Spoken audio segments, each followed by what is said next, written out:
आज आप सबका जवाहर नवोदय की प्रवेश परीक्षा जो है वो 8 नवंबर और 20 जनवरी को होने वाली है, जिसकी मैंने वीडियोज और सारा का सारा कोर्स अपलोड कर दिया है। चलिए आज हम करेंगे अंगणित प्रवेश परीक्षण, जो कि आपको खंड दूसरा मिलेगा पेपर में।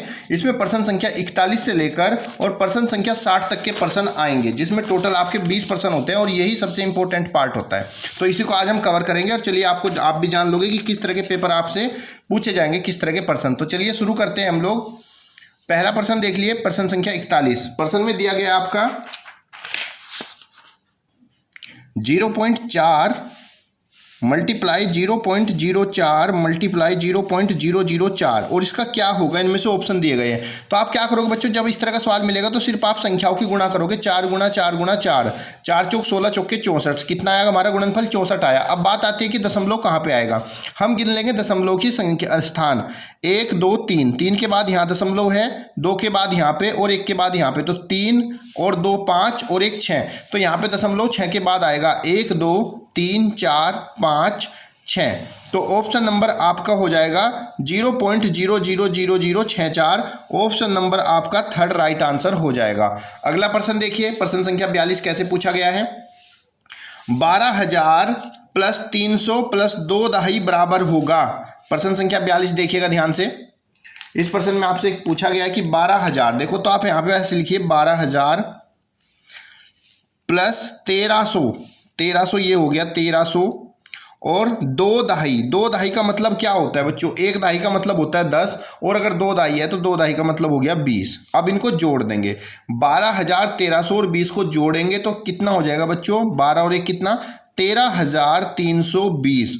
ऑप्शन नंबर आपका सेकंड जो है राइट आंसर हो जाएगा। प्रश्न संख्या 43 देखिए क्या पूछा है। कह रहा है कि 10 और 20 के बीच कितनी ऋण संख्याएं हैं। ऋण संख्या किसको कहते हैं, जो अभाज्य संख्या होती है, जो किसी से नहीं कटती, उसको हम ऋण संख्या कहते हैं। चलिए गिन लेते हैं। 10 के बाद आता है 11 संख्या किसी से नहीं कटती तो एक ऋण संख्या है। उसके बाद आपकी 13 ऋण संख्या होगी, क्योंकि 12 तो 2 के पहाड़े में आ जाता है। उसके बाद 14 भी ऋण संख्या नहीं होती, 15 भी नहीं होती, 16 भी नहीं होती, 17 आपकी ऋण संख्या है क्योंकि वो किसी से नहीं कटती है। 18 भी ऋण संख्या नहीं होती क्योंकि 2 के पहाड़े में आता है। उसके बाद है आपका 19। तो हमारी टोटल ऋण संख्या कितनी है, 4 ऋण संख्याएं हैं। तो ऑप्शन नंबर आपका थर्ड राइट आंसर हो जाएगा। अगला प्रश्न देखिए, निम्नलिखित में से कौन सी संख्याओं 12 20 24 का एक सर्वनिष्ठ गुणनखंड है। मतलब कि हमें ये बताना है कि इनमें ऐसी कौन सी संख्या है जिससे ये सारी संख्याएं कंप्लीटली कट जाएंगी, 12 20 और 24। तो चलिए देखते हैं। पहले आपका यहाँ पे 3 आया है, 3 से हम 12 को तो काट सकते हैं, 3 के पहाड़े में 12 आता है लेकिन 3 के पहाड़े में 20 नहीं आता है, तो इसलिए ये वाली हमारी संख्या नहीं होगी। उसके बाद हम 4 को देखते हैं, 4 के पहाड़े में 12, 4 तिया 12 होता है, 4 से 20 भी कट जाता है, 4 पंजे 20 और 4 से 24 भी कट जाएगा, 4 6 24। गुणनखंड बेटा वही संख्या होती है जिस संख्या से ये तीनों संख्याएं पूरी कट जाएं। तो आपका ऑप्शन नंबर 2 ही हो जाएगा। 4 हमारी वो संख्या है जो इन तीनों का उभयनिष्ठ गुणनखंड है। अगला देखिए, प्रश्न संख्या 45। प्रश्न संख्या 45 में आपसे पूछा है बच्चों कि 2 गुणा 3 गुणा 5, 2 गुणा 3 गुणा 5 और 3 गुणा 5 गुणा 7 का लघुत्तम समाप्तवर्तीय कौन सा होगा, ऐसा आपको बताना है। तो बच्चों जब हम एलसीएम निकालते हैं, एलसीएम निकालने के लिए हमें क्या करना होता है, ध्यान से देखिए कि जो इनके अंदर कॉमन है उसको तो लिखेंगे ही। 3 हमने लिख लिया कॉमन है, 5 हमारा कॉमन है, ये भी दोनों में है, इनको लिख लेंगे। उसके बाद जो बचे हुए गुणनखंड है उनको भी हमें लिखना होता है जब हम एलसीएम निकालते हैं। तो हमारा एलसीएम 2 गुणा 3 गुणा 5 गुणा 7 हो जाएगा। ऑप्शन नंबर आपका 3 राइट आंसर होगा यहाँ पे। अगर बच्चों हमसे इसमें पूछ लेता कि मासा क्या होगा, तो मासा के लिए जो इनमें जो बस कॉमन था उसी को लिखते हैं, लेकिन अगर लासा पूछेगा तो जो कॉमन होगा उसको तो एक बार लिखना ही है, उसके बाद जो बचे हुए उनकी भी गुणा कर लेंगे। चलिए अगला प्रश्न देखते हैं। प्रश्न संख्या 46 है, 3/5 और 7/9 का योग हम इनमें से किस रूप से लिख सकते हैं, हमें ये बताना है। तो बच्चों जब हम योग करते हैं तो योग करने के लिए हमें क्या मैंने बताया था भाई, इसकी तिरछी गुणा करते हैं, इसकी इधर और नीचे आपस में गुणा कर लेते हैं। तो यहाँ पे देखिए 3 गुणे 9 प्लस 7 गुणे 5 और बटे में 5 गुणा 9 आपस में। तो ऑप्शन नंबर कौन सा होगा आपका, फोर्थ राइट आंसर होगा। हम इसको इस रूप में लिख सकते हैं। प्रश्न संख्या 47 है हमारा, 16 गुणे 5 भाग 20 प्लस 8 माइनस 2 का इनमें से मान क्या होगा, हमें ये बताना है। तो बच्चों इस तरह के सवाल में हम लोग ना बोर्ड मास का यूज करते हैं। बोर्ड मास ही हमें सबसे इंपॉर्टेंट होता है। बोर्ड मास मतलब अगर ब्रैकेट और ऑफ है तो उसको करेंगे, ये तो है ही नहीं इसमें। तो उसके बाद पहले हम क्या करेंगे, भाग करेंगे, डिवाइड। सबसे पहले अगर जोड़ घटा गुणा भाग है तो पहले हमें भाग करना है। तो यहाँ पे बच्चों हम इसमें भाग करेंगे तो कितना होगा देख लीजिए, 16 गुणा 5 को 20 से भाग करेंगे तो 5 और भाग करेंगे तो उसको 20 को बटे में लिख देंगे ऐसे, और प्लस में 8 माइनस 2 क्योंकि पूरा पूरा नहीं कट रहा है। चलिए 5 से काट देते हैं, 5 एकम 5, 5 चौक 20, कितना बचा 16 गुणा 1/4 प्लस में 8 माइनस 2।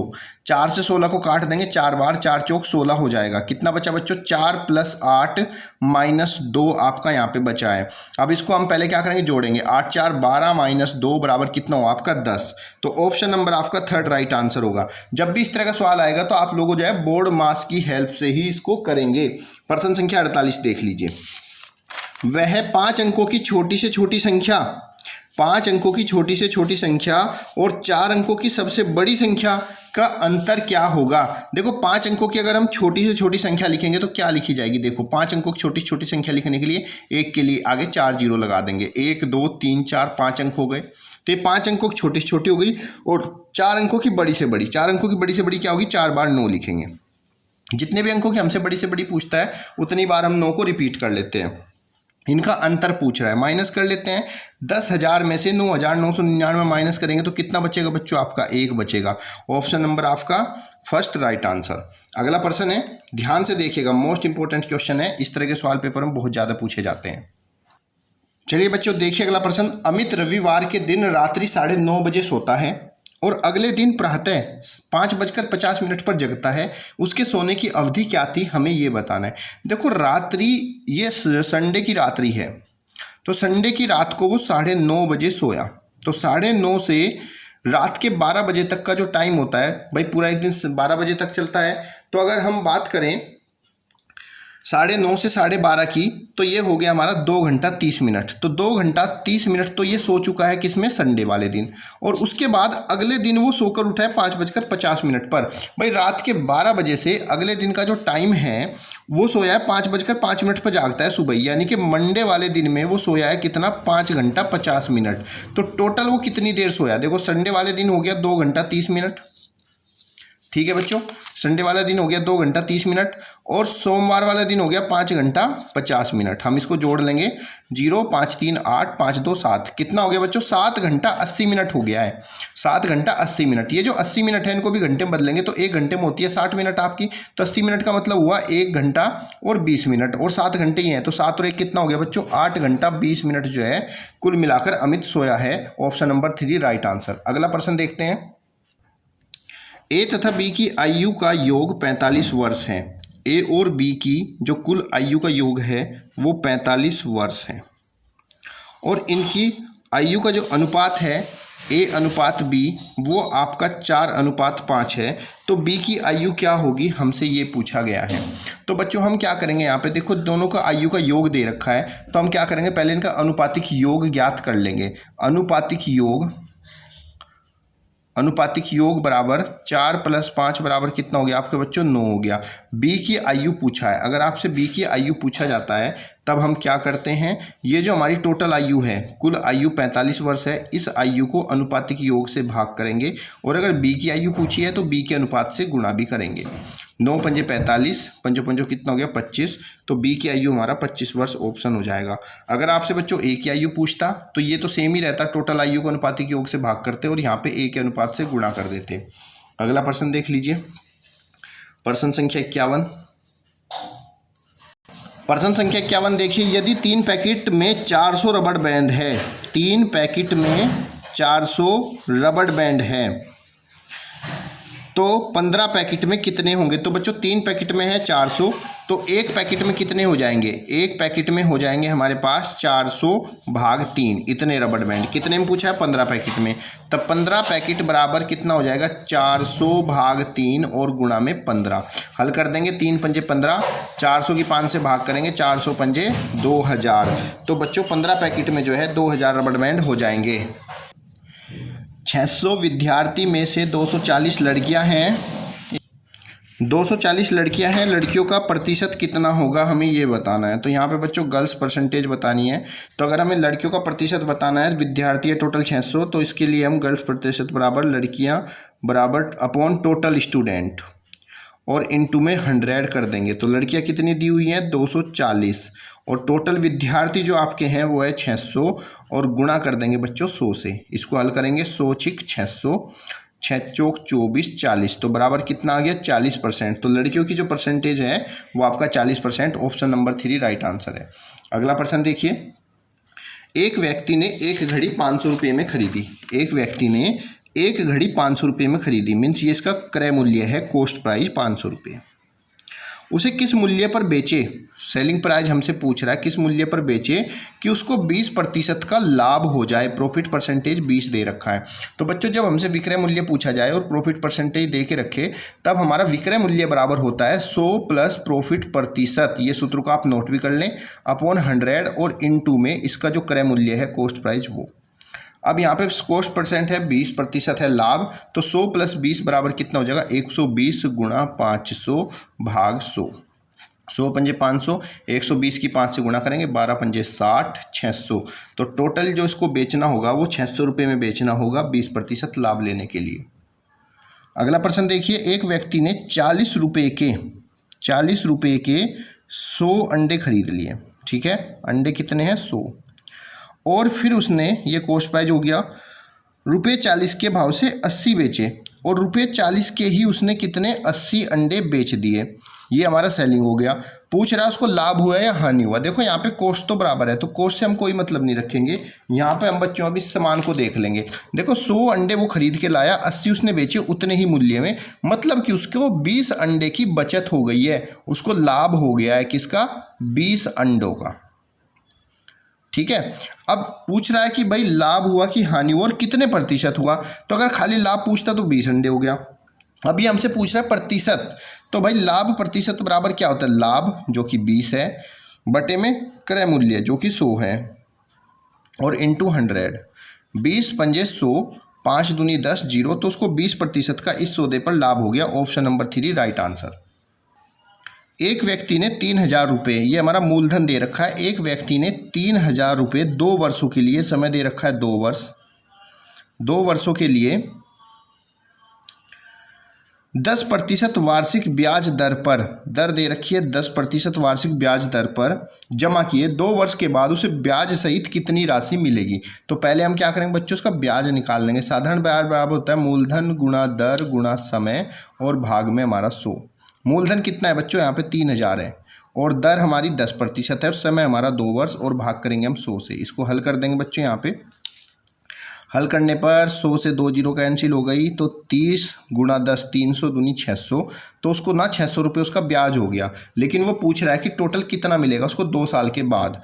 तो 600 रुपये तो उसको ब्याज मिला, 3000 उसकी राशि थी, तो कुल यानी कि उसको जो मिश्र धन मिलेगा वो मिलेगा 3000 प्लस 600 रुपये। तो यहाँ पे उसको कुल धन 3600 रुपये मिलेगा। ऑप्शन नंबर डी आपका राइट आंसर है। अगला प्रश्न देखिए, पेपर में बच्चों एक सवाल हमेशा आंकड़ों पर आधारित जरूर आता है जिसको बार ग्राफ भी बोलते हैं। देखिए सवाल में क्या कहा है, कक्षा में 400 छात्र हैं, कुल छात्र दे रखे हैं हमें 400। इन 400 छात्र के कमीज के रंग जानने के लिए सर्वेक्षण किया गया। आंकड़ों को बार ग्राफ के माध्यम से दर्शाया गया। देखो ये बार ग्राफ है और इसके अनुसार देखकर इस पर जो लाइन है इस पे हमारा प्रतिशत दिया हुआ है और इधर कमीज का रंग दिया हुआ है। लगभग कितने छात्रों की कमीज का रंग हरा है, कितने छात्र ऐसे हैं जिनकी कमीज का रंग हरा है, तो हमें हरा रंग बताना है। तो पहले हम देख लेते हैं हरे की प्रतिशतता क्या है। तो ये आपका हरा है, इसको हमने बनाया सीधा देखा तो ये ग्राफ पे जो है कितना है 30% है। तो हरा रंग जो है वो कितने बच्चों ने पहना है, 30% बच्चों ने पहना है कुल स्टूडेंट के।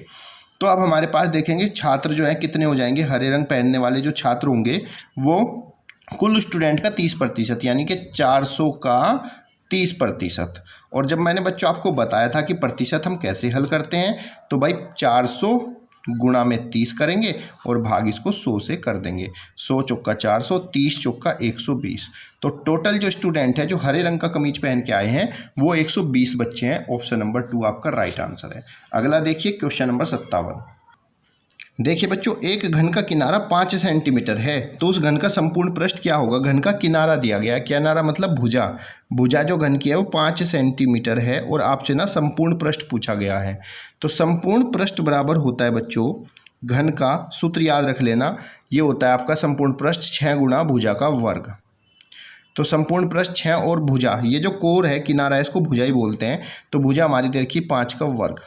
चलिए इसको हल कर लेते हैं। 6 गुणा 5 का वर्ग मतलब 5 गुणा 5, गुणा करेंगे 6 पंजे 30, 30 पंजे 150, तो 150 वर्ग सेंटीमीटर हमारा घन का क्या हो जाएगा? किनारा हो जाएगा। अब देखो बच्चों ऑप्शन पे ध्यान से, जल्दबाजी में गलत मत कर देना। ये घन सेंटीमीटर लिखा है, ये वर्ग सेंटीमीटर नहीं है।